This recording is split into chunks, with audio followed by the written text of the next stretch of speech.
नमस्कार, वो स्वागत आप सभी का। आपके साथ मैं हूं सचिन वर्मा। लखनऊ में नगर निगम की तरफ से आयोजित कार्यक्रम में राज्य के मुखिया यानी योगी आदित्यनाथ शामिल हुए। इस दौरान उन्होंने निगम की 413 करोड़ की लागत के विभिन्न जन कल्याणकारी परियोजनाओं का लोकार्पण शिलान्यास किया। अपने संबोधन में पूर्व की सरकार पर निशाना साधते उन्होंने कहा कि बीजेपी सरकार की बड़ी उपलब्धियां हैं और सीएम योगी ने यह भी कहा कि कांग्रेस और सपा ने आज तक गरीबों के लिए कुछ नहीं किया। इधर लखनऊ में ही सपा अध्यक्ष अखिलेश यादव ने प्रेस कॉन्फ्रेंस कर बीजेपी की सरकार पर आरोपों की छड़ी लगा दी। उन्होंने कहा कि बीजेपी की सरकार में प्रदेश भर में फर्जी एनकाउंटर किए जा रहे हैं और जो ये गलत है। और इन सब के बीच पेट्रोल डीजल के बाद अब सीएनजी के दामों में भी भारी बढ़ोतरी हो गई है। 26 मई को सीएनजी की कीमत में 2 रुपये की बढ़ोतरी हुई, जिसे लेकर टैक्सी चालकों में सरकार के प्रति भारी आक्रोश है। तो विपक्ष भी इसे लेकर सरकार की नीतियों पर हमलावर है।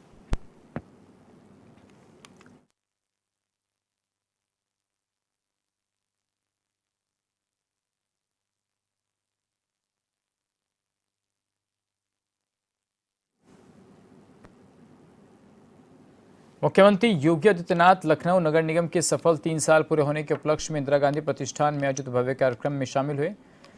इस मौके पर उन्होंने राजधानी के विकास को नई रफ्तार देने वाली 413 करोड़ रुपए की 342 जन कल्याणकारी विकास परियोजनाओं का लोकार्पण शिलान्यास किया। मुख्यमंत्री ने कहा कि इन परियोजनाओं से राजधानी का बुनियादी ढांचा मजबूत होगा, स्वच्छता बढ़ेगी और जन सुविधाएं बेहतर होंगी।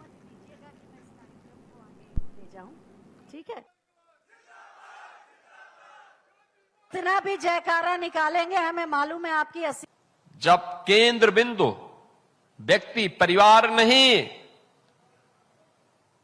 पूरा समाज बना है, पूरा नगर निगम बना है, पूरा प्रदेश बना है, पूरा देश बना है, तब हम उसको प्राप्त करने की दिशा में आगे बढ़े हैं। आज वो सब हम सबको देखने को मिल रहा है और इसीलिए मैं आज के अवसर पर आप सबसे कहना चाहूंगा, देखिए, पिछले कुछ दिनों से भारी बिजली संकट है, चुनौतियां हैं, ऊर्जा का संकट है, वैश्विक संकट बन चुका है। अमेरिका ईरान के युद्ध के कारण सप्लाई लाइन प्रभावित हुई है। दुनिया के अंदर तमाम क्षेत्रों में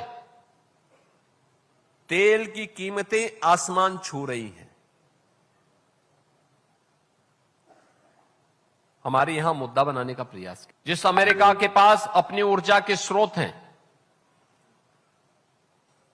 उस अमेरिका में पेट्रोलियम पदार्थों के दाम दुगने से अधिक हुए हैं। महंगाई वहां चरम पर है। भारत के अंदर प्रधानमंत्री मोदी जी के नेतृत्व में इसको लगातार कंट्रोल किया जा रहा है, लगातार नियंत्रित किया गया है। उस सब के बावजूद मुद्दा बनाने का काम होता है। स्वाभाविक रूप से पेट्रोलियम उत्पादों के दाम दुनिया में बढ़ेंगे, उसका असर यहां पड़ेगा। सप्लाई चेन बाधित होगी, उसका असर यहां भी पड़ेगा, क्योंकि हमारी 90% से अधिक की आवश्यकता उस कच्चे तेल पर निर्भर करती है जो यहां पर आता है। लेकिन देश के साथ खड़े होने की बजाय देश को कटघरे में खड़ा करने का प्रयास, ये स्वस्थ मानसिकता नहीं, अस्वस्थ मानसिकता है। देश से बढ़कर कुछ नहीं हो सकता। ऊर्जा का संकट भी इसी प्रकार का संकट है, चुनौती है। गर्मी अचानक बढ़ी, तमाम थर्मल पावर प्लांट ने अचानक शटडाउन ले लिया, उत्पादन कम हुआ। आप सोचो, 2017 तक उत्तर प्रदेश में जो पीक पावर की सप्लाई होती थी वह 15 से 16 हजार मेगावाट होती थी। आज वह 32 से 33 हजार मेगावाट पहुंच गई है। 32 से 33। उस समय कुल 6000 मेगावाट की बिजली का उत्पादन होता था। आज बिजली का उत्पादन पावर कारपोरेशन के मार्गदर्शन में ही 13,000 मेगावाट का हो रहा है, 13,000 मेगावाट का। रिन्यूएबल एनर्जी लगभग 10,000 मेगावाट तक उसका उत्पादन बढ़ा है, लेकिन आवश्यकता तो हमारी लगभग 33 से लेके 35,000 मेगावाट तक है, और उसमें भी लोग कोताही नहीं बरत रहे हैं। थोड़ा एलपीजी के संकट को देखते हुए अपना सिलेंडर सुरक्षित रखे हैं, उन्होंने इलेक्ट्रिक हीटर लाकर के उसमें भोजन बनाना शुरू कर दिया। बचना पड़ेगा। देश की समस्या हम सबकी समस्या है, व्यक्ति की नहीं, देश की। हर व्यक्ति को इसको अपने ऊपर भी लेना पड़ेगा, और हमें देखना होगा कि जो ये अफवाहबाज हैं, ये देश के हितैषी नहीं है, आपके हितैषी भी नहीं है। ये सब जब भी सत्ता में रहे हैं, इन्होंने आपके हितों के लिए कार्य नहीं किया, आपका विकास बाधित किया, नौजवानों की नौकरी में डकैती डाली, महिलाओं की सुरक्षा में सेंध लगाया, अन्नदाता किसानों को आत्महत्या करने के लिए मजबूर किया, और गरीब के हक पर डकैती डालने का काम भी इन लोगों ने किया था। आखिर जो 65 लाख मकान हम लोगों ने बनाए हैं प्रदेश में पिछले 9 वर्ष के अंदर, ये सपा बसपा कांग्रेस क्यों नहीं बना पाई? जो 3.25 करोड़ शौचालय यूपी के अंदर बने इस दौरान गरीबों के घर में, ये शौचालय उन्होंने क्यों नहीं बना दिया? जिन 16 करोड़ गरीबों को फ्री में राशन की सुविधा का लाभ यूपी के अंदर मिल रहा है, ये सपा ने, बसपा ने, कांग्रेस ने क्यों नहीं दिया? आयुष्मान भारत में जिन लोगों को फ्री में 5 लाख रुपए की सुविधा प्राप्त हो रही है स्वास्थ्य की, हर वर्ष दी जा रही है, ये काम उन सरकारों ने क्यों नहीं किया? क्योंकि उनके नजरिए में, उनके एजेंडे में गरीब था ही नहीं, महिलाओं की सुरक्षा थी ही नहीं।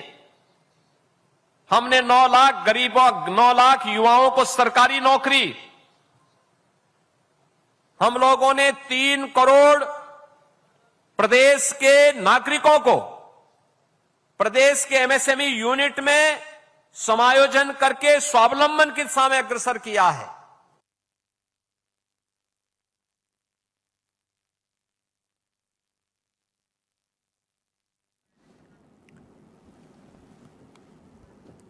तो विभिन्न विकास परियोजनाओं का शिलान्यास हुआ है, और किस तरीके से यहाँ पर सीधे तौर पर मुख्यमंत्री योगी आदित्यनाथ के निशाने पर विपक्षी दल, और सीधे तौर पर उन्होंने कहा कि किस तरीके से सत्ता में रहते हुए सपा बसपा ने अपने परिवारों की मदद करने का काम किया है।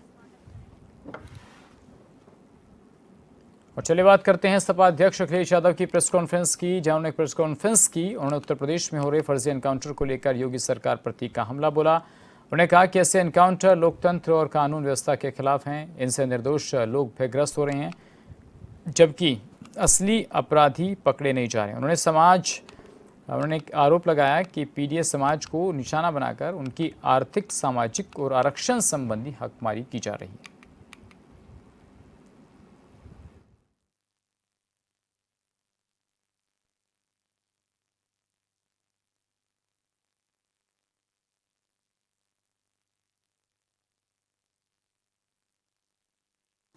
फेक इनकाउंटर को लेकर के कोई पहली बार बात नहीं हो रही है। कल भी जो हमें आपको देखने को मिला,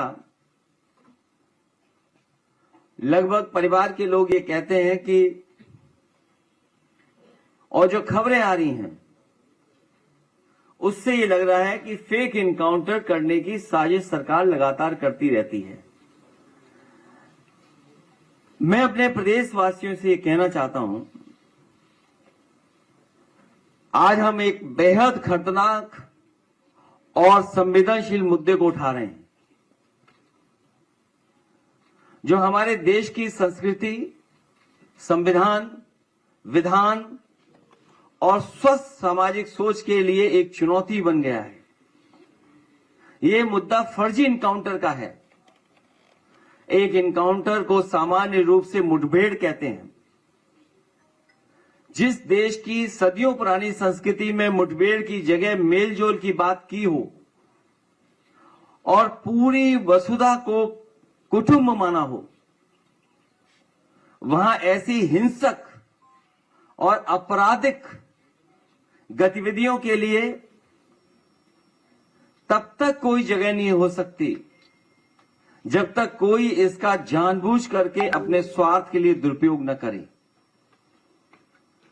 फर्जी इनकाउंटर के माध्यम से मेंटल सॉफ्टवेयर को सेट किया जाता है, लेकिन अपडेट या अपग्रेड नहीं किया जाता,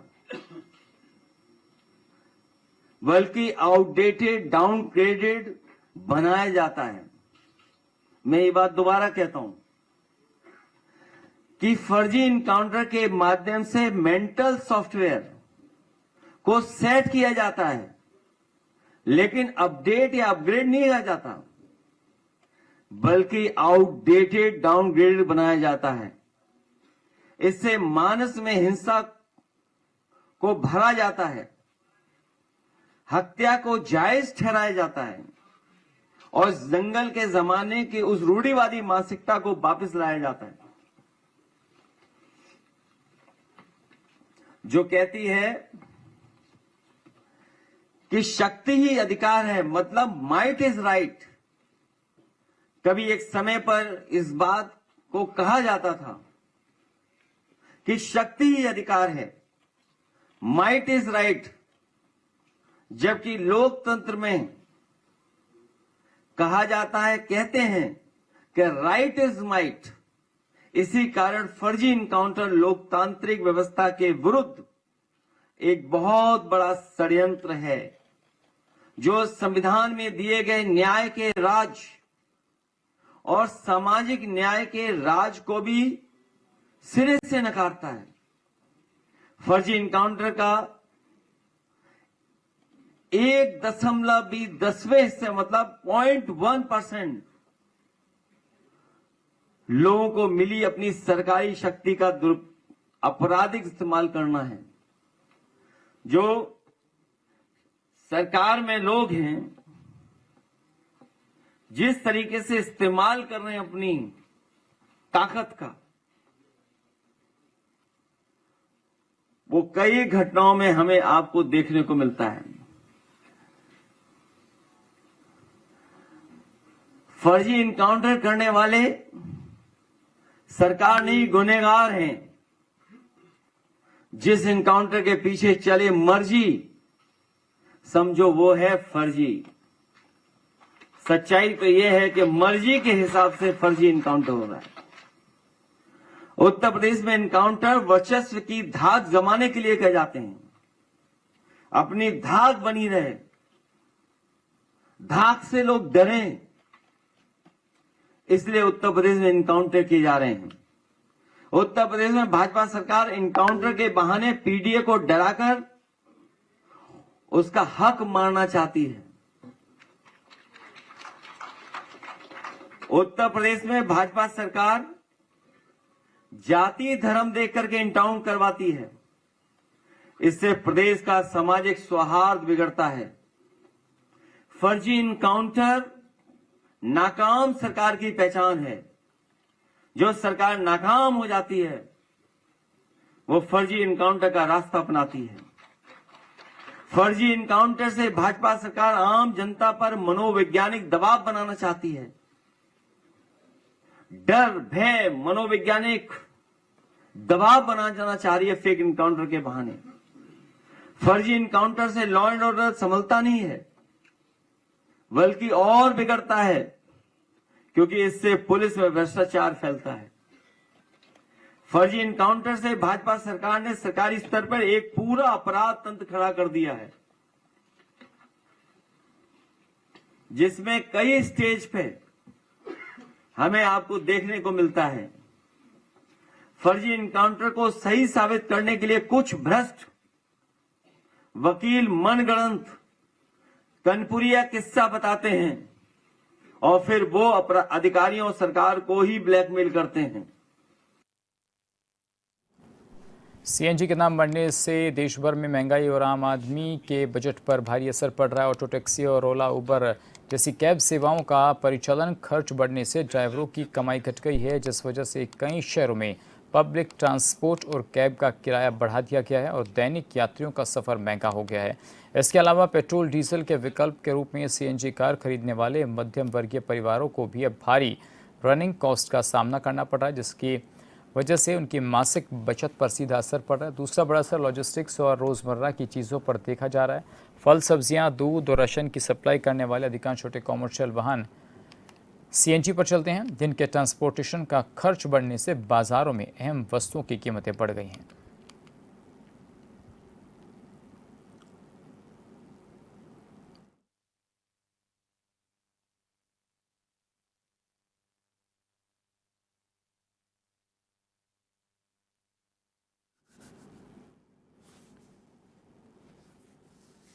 बेशर्मी के साथ और पूरी क्रूरता के साथ, निर्लज्जता के साथ मोदी सरकार डाका डाल रही है आम आदमी की जेब पर। पेट्रोल डीजल 10 दिन में 4 बार बढ़ा, 8 रुपए तक। अब सीएनजी 12 दिन में 4 बार बढ़ा। क्या हो रहा है? एक तरफ सरकार कहती है, कल ही कमेटी की बैठक में कहा है कि हमारे पास पर्याप्त भंडार है, किसी चीज की कमी नहीं, तो ये क्या रोज 1 रुपए 2 रुपए बढ़ा रहे हैं? किसके लिए? प्रभावी कौन होगा? डीजल, पेट्रोल, सीएनजी, ये सारी चीजें ऐसी हैं जो भरवाएगा, खरीदेगा, उसको तो प्रभावी करेगी ही, पर जो पूरा भारतवर्ष है उसको उपभोक्ता जो है जब खरीदने जाएगा तो उसको उसकी कीमत चुकानी पड़ेगी, जो न डीजल भरा रहा, न पेट्रोल, न सीएनजी। क्योंकि आखिरकार माल जो है उपभोक्ता का क्रय केंद्रों तक पहुंचेगा तो इसी के द्वारा। तो जब ये महंगा होगा तो वहां दाम बढ़ेगा। ये सवाल, मैं तो वित्त मंत्री नहीं हूं, ना पेट्रोलियम मिनिस्टर हूं, ना इस सरकार का हिस्सा हूं। काश ये सवाल उन तक पहुंचे। नहीं पहुंचेगा, मैं जानता हूं। सवाल लेने वाले लोग नहीं है। जब लोकोन्मुख सरोकार से आप दूर होते हैं ना, तो इस तरह की नीतियां होती हैं। और मैं बार बार कहता हूं, चुनाव होते रहना जरूरी है। 1 नेशन 1 इलेक्शन इस देश के लिए सबसे बुरा आइडिया होगा। पहले इन्होंने 3 रुपए बढ़ाए, उससे पहले 1 साल के अंदर 2 रुपए बढ़े, एक रुपया बढ़ गया, अब ये 2 रुपए बढ़ गया, कम से कम 7-8 रुपए बढ़ गए 2 सालों के अंदर। तो कहीं ना कहीं ये हम ये मानेंगे, जो संकट पड़ा हो ना पूरे देश के विदेशों के अंदर, वो आपस में ये लड़ रहे हैं और हमारे देश के ऊपर ये मार कर रहे हैं महंगाई की। सीएनजी बढ़ा रहे हैं, कभी पेट्रोल बढ़ा रहे हैं, कभी डीजल बढ़ रहा है। तो इससे ये है, इतना ये रूल है। हम सरकार के साथ तो खड़े हैं, भारतीय मजदूर संघ के लोग हैं, हम सरकार के साथ साथ खड़े हैं, मगर दिल्ली की मुख्यमंत्री से यही निवेदन करना चाहते हैं, भाई 7 रुपए सीएनजी बढ़ चुकी है 2 सालों के अंदर, कम से कम आप इनके हित की भी तो बात करो, ऑटो रिक्शा और टैक्सी चालकों की। मगर क्या है, या तो सरकार के पास हमारे को बुलाने का समय नहीं है, ना वो मिल रही है हमारे से सरकार। करीब मैंने पिछले जब ये 3 रुपए बढ़े थे, जब भी मैंने इनको लेटर लिखा था अपना ऑटो टैक्सी यूनियन में संबंधित भारतीय मजदूर संघ का, भैया हम आपसे मिलना चाहते हैं। परिवहन मंत्री जी को भी लिखा था, मगर अभी तक कोई इनकी तरफ से हमारे को जवाब भी नहीं आया। बेशर्मी के साथ और पूरी क्रूरता के साथ, निर्लज्ज। सीएनजी का प्राइस बढ़ गया है और महंगाई बढ़ गई है, बहुत ज्यादा, काम धंधा है ही नहीं। हम गाड़ी वाले ड्राइवर भाई सब, ऑटो टैक्सी वाले बहुत परेशान हैं। आज के टाइम में रोड पे बिल्कुल काम धंधा नहीं है, महंगाई इतनी बढ़ी जा रही है और काम धंधा कुछ नहीं है। रेपिडो और पोर्टर बाइक जो चल गई, उससे हमें कामों पे बहुत फर्क पड़ा है और हमारे लिए बहुत दिक्कत वाली समस्या वाले काम आ गए हैं महंगाई की वजह से। और इसका कुछ अभी निदान करें सरकार, जो भी सरकार बैठा है गैस और सीएनजी के लिए, कुछ न कुछ इस पे सोच विचार करना चाहिए। 500 गाड़ी हो गई ऑटो की, 400 रुपये गैस हो गई, कहाँ से काम होगा? 1000 रुपये 700 भी कमाना मुश्किल हो गया अब। पैसे तो 4-5 दिन से डेली बढ़ रहे हैं और यहाँ कंपनियां ओला उबर बिल्कुल रुपया नहीं बढ़ा रही हैं, यहाँ कम और कर रही हैं पहले से। गरीबी पिस रहा है सर, गरीबों को परेशानी का सामना करना पड़ रहा है सर। बच्चे पालने के लिए सर दिनों रात लगाना पड़ रहा है, रोड पे घूमना पड़ रहा है। ये तो बहुत कम के वो हो रहा। किराए की कोई बढ़ोतरी हुई है? किराए की कोई नहीं हुई है अभी। सीएनजी के दाम बढ़ रहे हैं। सीएनजी के, पेट्रोल के दाम बढ़ रहे हैं। हाँ जी, पड़ेगा क्यों नहीं, बिल्कुल पड़ेगा। असर तो कुल पड़ेगा सर। असर पड़ेगा जी, महंगाई पर असर पड़ेगा इसका। पड़ेगा। जो बढ़ रहा है, आप क्या करते हैं उसको, हम तो कह नहीं सकते हाथ में। प्रभाव कितना पड़ता है? प्रभाव तो काफी पड़ता है, तो कहीं ना कहीं बचत कम हो जाती है। बचत तो कम होती है। तो इसका सीधा प्रभाव किस पर पड़ता है? कंपनी पर पड़ता है या आप पर पड़ता हम पे पड़ता है सर। जो गाड़ी मालिक होते हैं? हाँ, पहले था 89 रुपए 70 पैसे, अब रेट हो गया 91 रुपए 70 पैसे, 2 रुपए पूरे बढ़े हैं। और हमारे सहयोगी योगेश आर्य हमारे साथ जुड़ गए हैं। योगेश, लगातार जिस तरीके से 11 दिनों में 4 बार पेट्रोल डीजल हो, सीएनजी हो, तमाम चीज़ों के दाम बढ़ रहे हैं, ऐसे में माना जा रहा है कि भाई हर चीज़ अब महंगी होगी। लॉजिस्टिक्स की बात हो, खाने पीने की बात हो, किराया महंगा हो जाएगा। तो एक तरफ तो महंगाई के चक्कर में लोगों की जेब पर असर पड़ेगा और दूसरी तरफ जो है, जो कारोबार कर रहे हैं लोग, उनकी जेब भी कहीं ना कहीं अब ढीली होती हुई नजर आएगी। फिर एक बार जो है 2 रुपए महंगी सीएनजी हुई है, इससे बिल्कुल असर पड़ेगा, क्योंकि 10 से 11 दिन की अगर हम बात करें तो इन 10 से 11 दिनों के अंतराल में 4 बार सीएनजी के दामों पर वृद्धि हुई है। और सीएनजी नहीं, पेट्रोल और डीजल के दामों पर भी 4 बार वृद्धि हो चुकी है। पहले 2 रुपए की वृद्धि हुई थी, उसके बाद 1 रुपया, फिर 1 रुपया और फिर 2 रुपया सीएनजी पर बढ़ाए गए हैं। और ये प्रति किलोग्राम सीएनजी पर जिस तरह से बढ़ोतरी हो रही है, इससे निश्चित तौर पर जो है अन्य चीजों पर भी इसका असर देखने को मिलेगा। जो ट्रांसपोर्ट की बात की जाए या फिर जिस तरह से कैब और अन्य चीजें संचालित होती है, वहां पर भी रेट की वृद्धि जो है, कहीं ना कहीं किराया जो है महंगा होता हुआ नजर आएगा। लोग लगातार इसको लेकर के सरकार से अपील भी कर रहे हैं कि इस पर सरकार को विचार करना चाहिए और इसके साथ साथ जो है इन पर ध्यान देना चाहिए ताकि लोगों को राहत मिल सके। लेकिन मध्यम वर्गीय लोग जो है वो कहीं ना कहीं सब तरह दिखाई दे रहे हैं, जिस तरह से लगातार लोग कह रहे हैं कि जो मध्यम वर्गीय लोग हैं उनको परेशानी हो रही है। लेकिन अगर देखा जाए तो अधिकांश सभी लोग इसकी जद में हैं और जो कहीं ना कहीं एक बजट होता है परिवार का, घर का, वो कहीं ना कहीं बिगड़ता हुआ नजर आ रहा है। चलिए, बहुत शुक्रिया योगेश आपका तमाम जानकारी के लिए। और फिलहाल इस बुलेटिन में बस इतना ही। बाकी खबरों के लिए बने रहिए चैनल न्यूज़ के साथ। नमस्कार।